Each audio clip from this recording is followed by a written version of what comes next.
Hi everyone, how are you doing today? Today we're going to talk about 5 common mistakes people make in France. On va parler de 5 erreurs que les gens en France font généralement. Let's start with the first one. The first one is about plural. Le pluriel.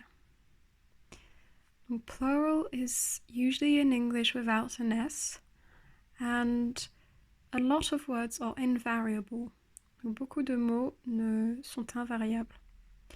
On peut donner l'exemple de popcorn ou encore l'exemple de sheep.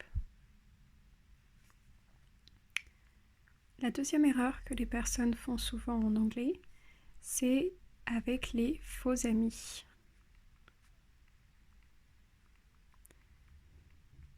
The most common one, donc le plus commun et le plus connu, c'est chips versus crisps. Chips en anglais, c'est l'équivalent des frites, alors que crisps, c'est l'équivalent de chips. Bien sûr, en américain, c'est différent, donc on a chips qui veut dire chips et fries qui veut dire frites.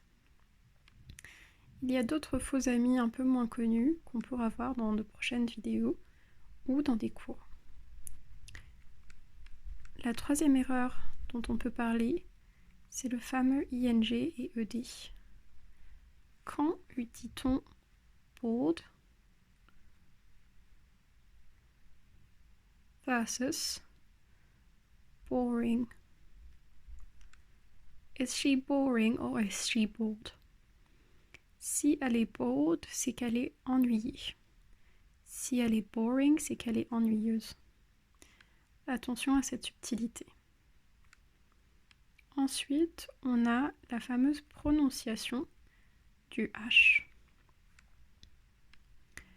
Alors, souvent, les élèves ont du mal, les personnes qui apprennent l'anglais ont du mal à prononcer le H. Donc, elles vont dire A au lieu de ha, ce qui ne veut pas dire la même chose. Et puis, en fait, elles vont dire le H, souvent pour se rattraper, sur un mot à la suite qui n'a pas besoin d'un H.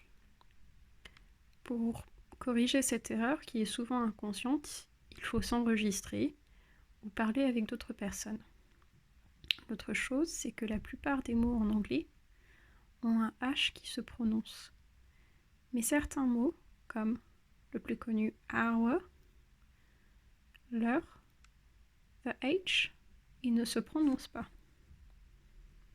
The last mistake that we're going to see, alors je sais que certains sont perturbés par le français et anglais en même temps, donc essayez de keep up, de suivre. Donc c'est le fameux de, qu'on peut traduire en of, que les personnes essayent toujours en français de mettre dans les phrases en anglais. L'exemple, c'est de dire Anna's dog. Ça, c'est la façon correcte. Mais au lieu de dire ça, en France, les personnes diront the dog of Anna. Le chien de Anna. En anglais, on va toujours essayer d'aller, entre guillemets, droit au but. Donc, on va mettre le possessif Anna's dog. On ne dira pas le chien de Anna.